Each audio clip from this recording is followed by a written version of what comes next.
I welcome Professor Vineet Sharma sir, and his professor and head KGMC Lucknow. Welcome sir, you are most welcome here.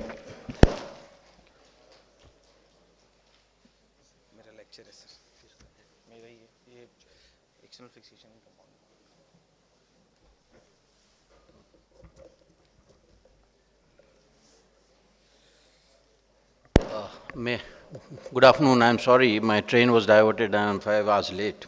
I'm extremely sorry for that. Anyway, the things have to go on. Now, I invite Dr. C.P. Pal for the topic of external fixation compound injuries. Dr. Pal, please.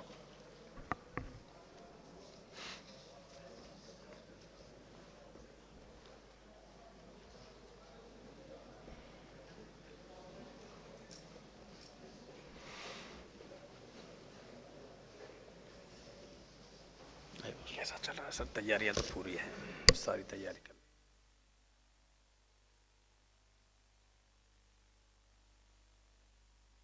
Very good afternoon. As I am speaking on external fixation, as we all know, today's era there is an epidemic of high velocity trauma, so we cannot escape from compound injuries. So, to manage compound injuries, there is a big role of external fixation initially, though in some cases it has a definitive role or gives a definitive treatment, but to control or initially to stabilize the patient, it is useful in those conditions. It is a method of fixing the fracture with a cluster of pins connected to external bars or rings. That is external fixation. Indications of external fixation, that is severe type 2 and type 3 open fractures, or fractures with burns, fractures requiring muscle flaps where there is a loss of soft tissue, massive soft tissue loss, and we require reconstructive procedures, plastic surgery procedures, and there is a need to apply external fixator over there, or in cases where limb lengthening is required, or in cases of arthrodesis. Fractures requiring distraction, that is comminuted, for example, comminuted fracture distal and radius, and in some cases it also provides ligamentotaxis. Okay. And infected fractures and non-union, correction of malunions, and certain pelvic fractures and dislocation where stabilization is needed. External fiction advantage, there is a less damage to blood supply of bone, minimal interference with soft tissue coverings, and useful for stabilizing open fractures. As in the previous lecture, Professor Alok has shown you some pictures where there is a patient has been stabilized with the application of external fixator, and rigidity of fixation is adjustable without surgery, and good options in situations with risk of infection. In cases where the cases with severe crushing injury or severe compounding is there, so there we don't have any other option except to apply fixator.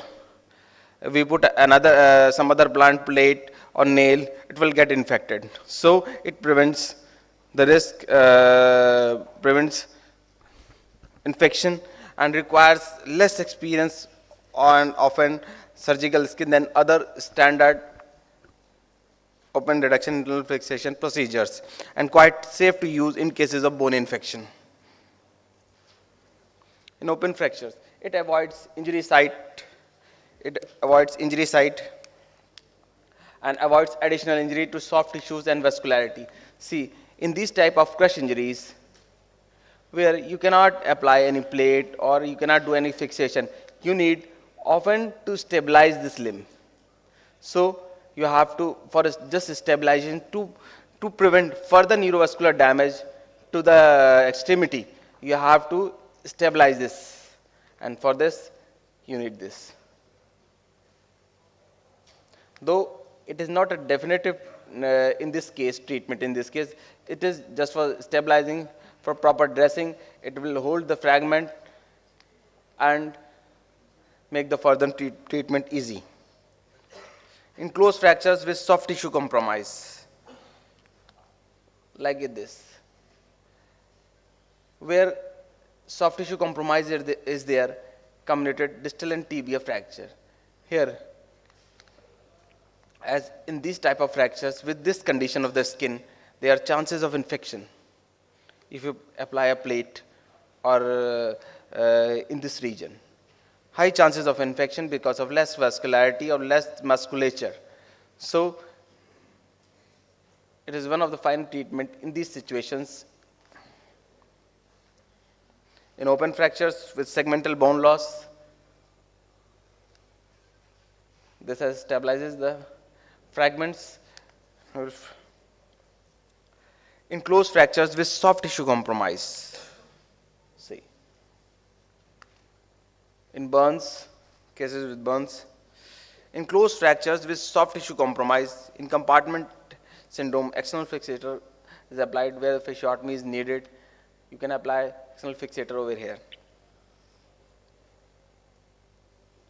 In periarticular fractures, severe fractures with joint involvement and shaft extension.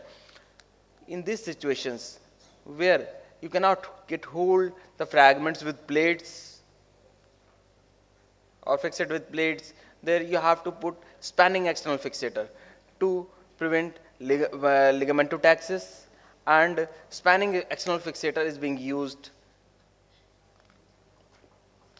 See, this is sparing of the joint. Spanning external fixator has been used over here, and just to stabilize the fragments.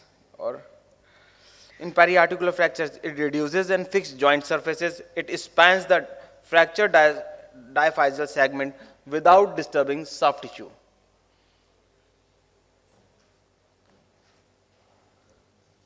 In polytrauma patient, it is used in temporary stabilization of long bone injuries in unstable patients. It is minimally invasive, decreases bleeding, pain control, nursing care, and damage control. Pelvic fractures, temporary stabilization for closed fractures, control hemorrhage, decreases clot shear. It is quite useful in plastic surgeries where there is a massive compounding, grade 3B, 3 or 4 fractures, and where there is severe soft tissue muscle loss. So, simultaneously you applied it and you can have a plastic surgery procedure, and skin grafting can be done, or any of the flap can be covered where there is a soft tissue loss, and it becomes healthy while fixator in place. After that, you could go for definitive treatment when the wound has healed or the flap has been taken off. Disadvantages: inadequate immobilization in few of the cases, pin-bone interface failure, biologic, that is pin tract infection, neurovascular injuries, though it is a blind procedure, somewhere teethering of muscles, soft tissue contracture. Disadvantages: malunion, non-union, joint stiffness, and often in spanning type of fixators. Types: fixator can be pin fixator, ring fixator, or hybrid fixator. Pin fixator, that is frame construction. Pins are inserted without damaging neurovascular structures. Minimal distance between the two single pins in this fixator should be at least at 3.5 centimeter distance. An optimum length of the rod should be used. Longer rods restrict the movements of the adjacent joints. It can be unilateral, bilateral, modular fixator, unilateral, uniplanar, unilateral, biplanar, or bilateral, uniplanar, bilateral, biplanar, or modular. This is a unilateral, uniplanar frame. One axis. Unilateral, uniplanar has higher stiffness in sagittal plane. Fewer skin entry holes reduces the possibility of bacterial contamination, that's a possible source of bacterial contamination, and double the number of scars. Transfixing pins may damage nerves and vessels. Unilateral biplanar frame. In two planes, pins are inserted. It is often more stable than unilateral uniplanar. Unilateral biplanar, most stable of the unilateral frames, useful for prolonged application in presence of bone loss or severe soft tissue damage is there. This is the frame of unilateral biplanar.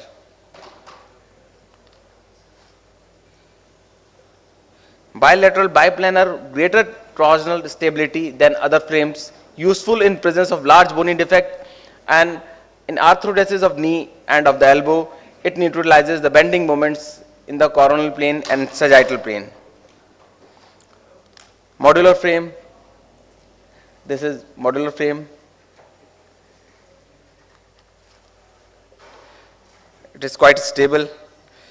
Advantage is total pin placement, freedom, easy dynamization, applicable in segmental fractures of modular frame and joint injuries, where there is a involvement of joint, massive combination at the joint. All the tubes can be rotated in relation to each other and fixed in any relative position to improve the fracture reduction. This is how. This is modular frame.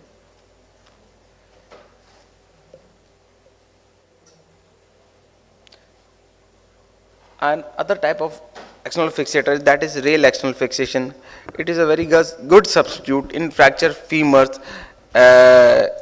of Elizero, where there is a difficulty in putting Elizero and osteogenesis, distraction osteogenesis is needed at the places where there is a bone loss, and so it is a very good device in conditions over there. Rail external fixator, useful to apply compression at the fracture surface or for bone segment transport. In fracture femur of tibia, where there is a with bone loss, there is a massive soft tissue loss, it is a very good device. Where there is a difficulty in applying ring fixator, that is Elizero, and it is a very good option. CD, see, this is the picture of rail fixator. These are CD units. These are CD units. These are CD units, and that is useful in compression or and distraction, to compress or distract the bony fragments. This is how. This is a picture of with bone loss over here. See,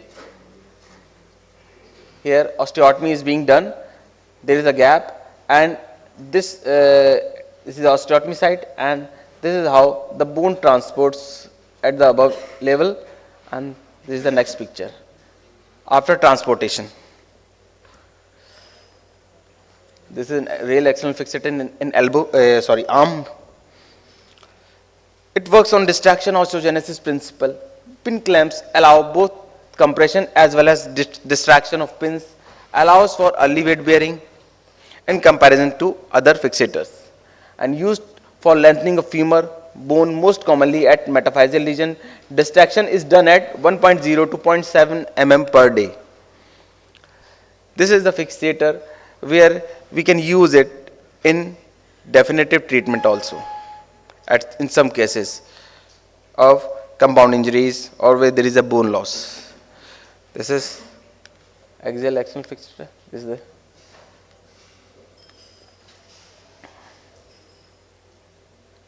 axial clamps. By this we can put screws in neck also at angle. It is a fixator with ball joint used for fracture of long bones, articular and periarticular fractures. It permits simple angular adjustment.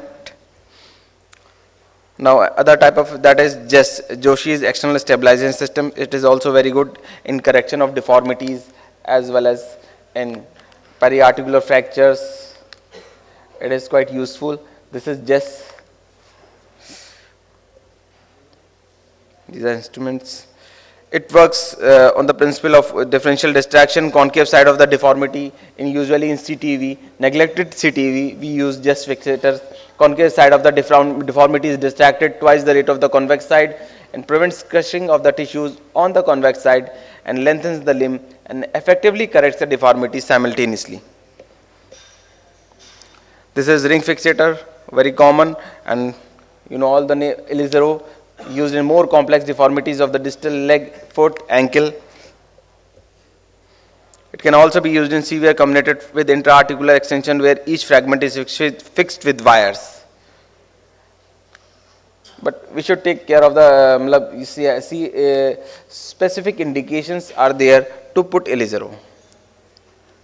You should have good soft tissue coverage when you are putting it, and this is how, in this case, it is very useful. Early weight bearing is being promoted in such cases after fixation. Hybrid fixator, they combine wire fixation and half of the rings. This is hybrid.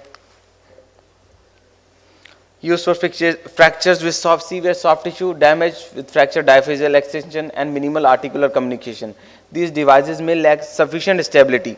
So, late loss of alignment and impaired bone healing. To overcome this problem, pins are used in multiple plane. Complications that is of external fixators are pin tract infection or loosening and malunion, delayed or non-union, soft tissue impalement, neuroscalar impalement, compartment syndrome, and some cases refracture. This is how pin tracts get infected. Okay. In external fixation of the use of HA coated pins yields no clinical advantages as this study shows. So it is of no use, and there is a trend toward a superior pin bone encouraged, but a tendency of increased susceptibility of minor pin tract infections over there. So hydroxyapydated pins are often of no use. Thank you. Thank you, Dr. Pal. I think this was one of the most important lectures as far as today polytrauma is concerned and the amount of severity of injuries that we get today. But remember, all these types of fixators have got definite indications. Ring fixators are indicated especially in infected non-union and limb lengthening. Similarly, your chest fixators basically on differential distraction, and ring fixators and osteogenesis distraction. So you must know the principle, you must know where to apply, how to apply, and they are really good. Some of the fixators are there for definitive management, for example, ring fixators, your railroad fixators, and some are only for primary stabilization so that you can go in for a definitive procedure later on. So these definitely students will play an important role in your practice, and I believe you must attend workshops and you must know how to apply them properly. Thank you. We go for lunch now. End of the first session. Thank you very much.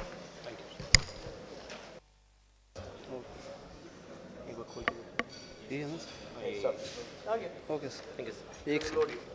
Sir. Let him to load everything for Agra.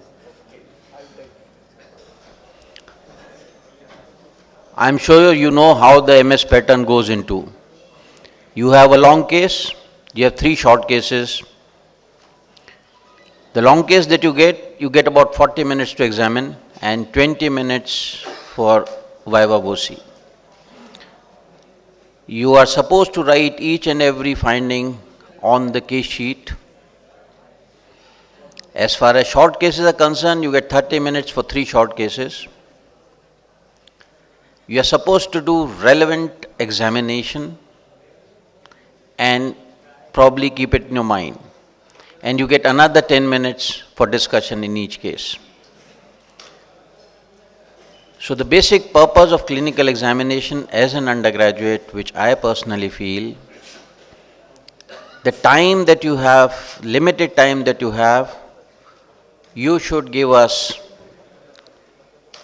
relevant positive history, relevant positive examination, relevant negative history, and you must come to a conclusion, a differential diagnosis. Never give a diagnosis even if you are sure. Always try to give a differential diagnosis. The purpose of doing an examination is to see how much your mind is wandering with those particular complaints that patient has told you. What can be the different problems that you can think of with those complaints? Correlate them with your clinical examination. Try to come to a diagnosis which is close to those relevant clinical examination. And of course, you have to discuss differential diagnosis related with that particular problem. I can tell you MS examination, I've been examining for the past 30 years. It's probably one of the easiest exam to pass. No confusion. Provided you know your basics, number one. You think before you speak. Do not speak unnecessarily. Do not give a guiding answer to which you have no knowledge. What happens? Then the whole case goes one way and the examiner only sticks to what you have spoken. So think before you speak is the fundamental of passing an examination. If you don't know, don't speak. If you are in doubt, don't speak. If you talk wrongly and speak, probably that is a mistake. If you don't know, that's fine. Many people don't know many things. Right? So that is the beginning and an introduction to an examination that we talk about. Now there are only two cases in long cases you get, probably. One is a hip case and the other is a spine case. Probably 99% of MS candidates get these two cases as long cases. So today we'll discuss about hip. May I have the candidates to examine the case, please?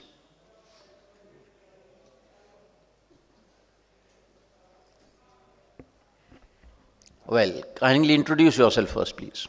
Good morning, good afternoon. This is Dr. Khalik Basha from Coimbatore Medical College, Tamil Nadu. I'm Good. here. So, I think you've examined the case. Yes, You have listened to what I have said, yes. right? So, I want you to proceed in the same manner, right? Yes. Okay, carry on. Mr. Jyoti, a 22-year-old male, comes with a complaint of pain over the left groin for the past 2.5 months and difficulty in walking for the past 2.5 months. Mode of onset, it's a sudden onset of pain and difficulty in walking following history of trauma while he was walking hit by a two-wheeler. Just after trauma, he was not able to weight bear. For the past 2.5 months, he was taking native treatment. Now his complaints of pain over the left groin, which is dull aching pain, not radiating, aggravated by walking, and aggravated by attempted walking, and relieved by rest. There is no history of night pain and rest pain. And difficulty walking, is not able to stand without support. It is painful.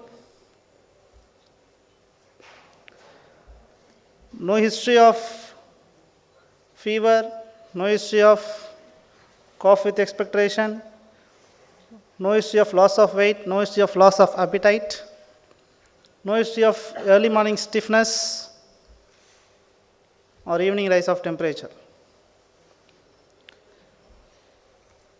Past history. Before you go to the past history, let's analyze what you said, right?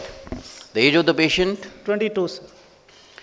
chief complaints, Complaints of pain over the left groin for the past 2.5 months. any other And chief difficulty in complaint? walking for the past 2.5 months. Inability or difficulty in walking? Inability. So inability in walking. You said difficulty in walking. What is the difference between inability to walk and difficulty to walk? Difficulty, he is having limping is called as otherwise You called. see, if you are not able to walk independently, if you're walking with support, Yes. that means you are not able to walk.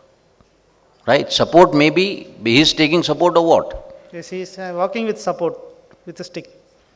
He is not able to bear weight on that limb. Yes, not Right? able to bear. So we'll call it inability Inability to to walk. walk. So it's not difficulty in walking. Difficulty may be because of pain, it may be because of instability. Okay. Right? Okay. Okay. So you must differentiate these two words first. Inability to walk and not able to walk. Okay. Okay? So chief complaints are pain Pain and and inability to walk walk for the past 2.5 2.5 months. Any other complaint? No other complaints. Right. And the sequence of events goes to a history of trauma. Trauma. After the history of trauma, what is the most important thing you ask for, which you already asked? The velocity of trauma can be assessed by history. Please. The velocity of injury should be assessed. Right. The mechanism of injury. Mechanism and velocity of injury. Right, the mechanism of injury. Because you want to differentiate between a pathological fracture or a fracture because of severe trauma. Right, this is one thing you want to ask. Then when it is pertaining to the hip, you want to ask something else also. You already asked that.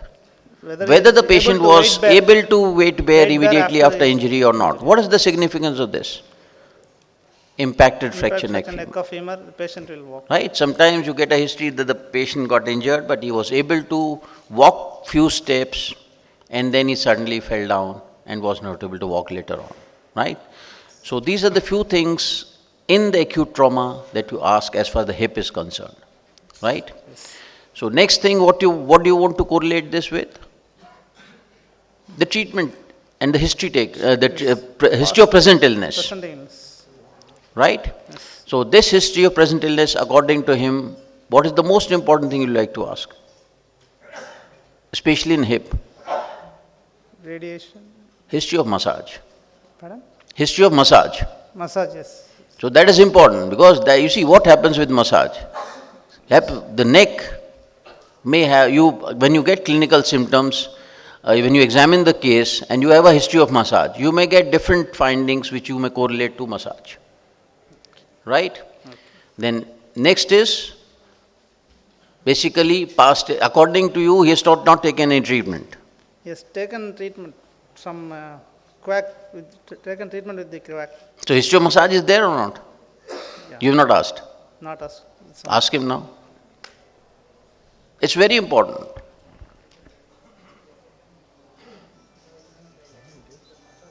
Two and a half months.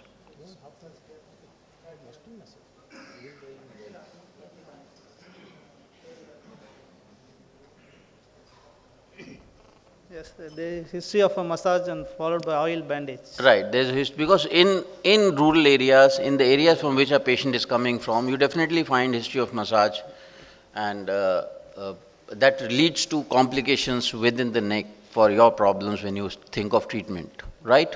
Okay. So past history? Past history, he is no significant past history. 2.5 months back, he was normally walking. No difficulty. What is his profession? You have not asked. Now why is it important? The demand of the patient. Demand of the patient, and basically you want to restore the patient back to the same situation as he was working earlier. Right? He is a young patient, but in elderly patients, you have to know what was the disability of the patient prior to the injury. Right? What was his functional status prior to the history? Remember, in any hip case, you must know the functional status of the patient prior to the injury. Right? Chaliye, let's talk about past history now. Okay. There is no history of chronic drug intake. There is no history of personal history. There is no history of smoking. He is not a smoker and not an alcoholic. Family history, there is no history. Significant family history suggestive of similar etiology. Right, what's the significance of a past history? There is no significant past history except for that. What is the significance of taking a past history? What is the significance of taking a past history? Certain diseases have relapsing and.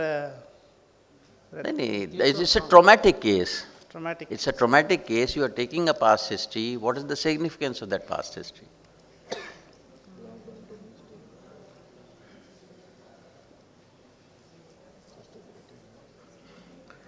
See, there are many things which can lead to this type of problem. Like osteoporosis can be this type of problem, right? Corticosteroid therapy can lead to this. Any illness can lead to this chronic illness, right? Then diabetes, hypertension, of course, you got to take because there may be concomitant problems which may have a problem with the management of the case. That is why you take a heart disease, whether it is tuberculosis, whether it is hypertension, whether it is diabetes mellitus. And pertaining to the hip, you especially ask for certain things, like any drug history which the patient is taking. No history of drug intake. ठीक है ना? So this goes in relation to the involvement of the hip, and that problem can occur because of the trauma it also, right? चलिए next. General exam. So you've taken the complaints, you've gone into the history of present illness, you've gone into the past illness. Yes. If a female is there, what else is important to ask? Menstrual history.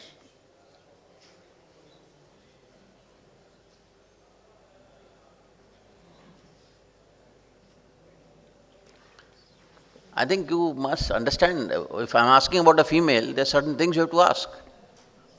Menstrual history. How many children she has got, right? What is the menstrual status of that female? When was the menopause? I think all these things are important. Okay? Chaliye. Please. Sure. General examination. See, let us go in a bit more details in the history. His presenting complaints were difficulty, inability to walk and pain. Inability to walk. And no pain? Also pain also. Pain. So let us talk about pain. How severe was the pain? He said it's a dull aching pain. Severity. I am not talking about the nature of the pain. How do you determine the severity of pain in any patient? Can anyone tell us?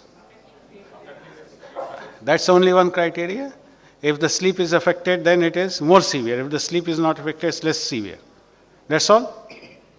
How do you grade pain? Can any, if you want to talk, yes. Can you give her a mic, please? Can anyone give her a mic?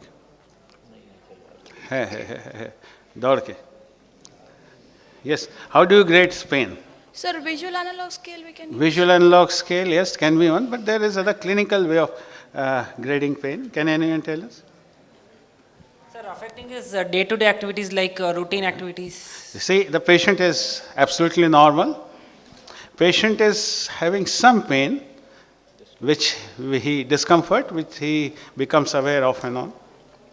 The pain is so severe that it affects with his day-to-day activity and he has to alter his day-to-day activity. Pain is so severe that he is unable to sleep at night or unable to do his day-to-day activity, and it is so very severe that he has lost awareness of his surroundings and is totally concentrated upon his pain.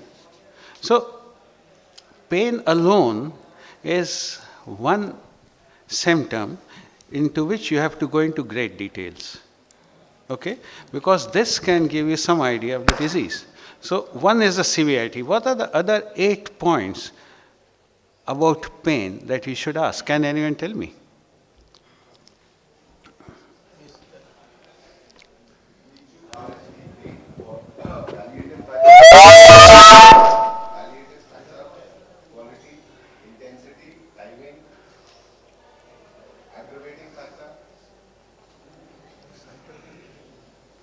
Yes. The start of pain, the site of pain, the type of pain, the radiation of pain, the associated symptoms with pain, the alleviating and the relieving factors of the pain. They are the various features that maybe in a case of injury may not be that important, but there are certain conditions in which these history about pain, a bit more details about pain, goes a long way in deciding, for you to decide what could be the afflicting condition of the patient. So since this is a postgraduate class, we are not taking the examination, we will be going into even minutest details of every point. Okay? And we will expect the other postgraduates to chip in with their knowledge so that they themselves can analyze what else is required of them for their preparation for examination.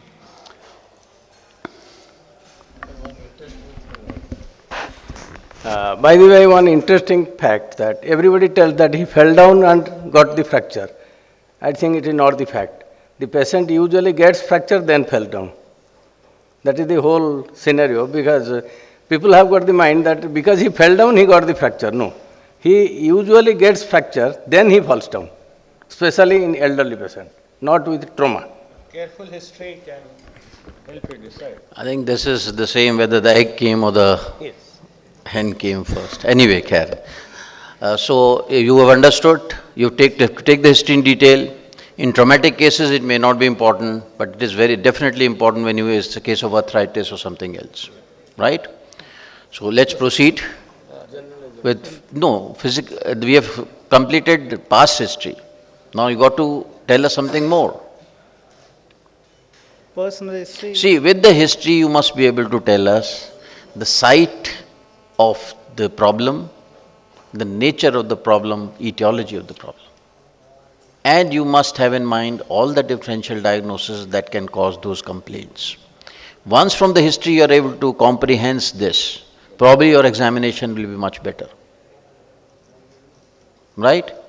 Not in a traumatic case, with other cases, what I personally teach my postgraduates is take a good history.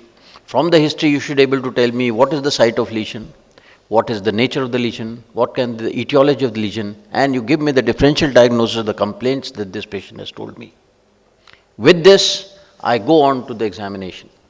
Because with those, now what you have to do? You have got certain things in mind, you have to examine the patient with those things in mind, and accordingly do physical and relevant, systemic and relevant local examination related to those things in mind. So I usually go a bit back. So next is personal history. Personal history. Right. He's not a smoker or not an alcoholic. So, no history of chronic drug intake. So not significant. It's not significant. See, as Dr. Daksab said, you must go into the detail. This is not an examination, we are just trying to teach you something. In an examination, you must always only give me positive findings and positive history, relevant negative history, right? So as to you save time. You must save time for the discussion, you must save time for your management of the case. Okay? So after personal history, what next? Family history. Family history, yes. It's not significant. It's not significant. What did you ask? In a trauma case, what family history did you ask for? Related with this patient. 40 years male, 40? 22. Sorry, 22 years male with a history of fall and not able to walk. So what family history can be significant? Maybe he might have a pathological fracture. I don't think it is significant. ठीक है, आगे बढ़ो. You can ask, you are contemplating a surgical option. Once you have taken history, just a history of presenting complaint, you are thinking of a surgical option. Would you like to ask something in family history that may have bearing as far as the risk concerned during surgery? Bleeding diathesis. History of bleeding diathesis. One is yes, a history of bleeding diathesis that may not yet have been, particularly in a younger person, that may not have yet been diagnosed. Anything else? Young patient? An adult? Can't hear. Young patient.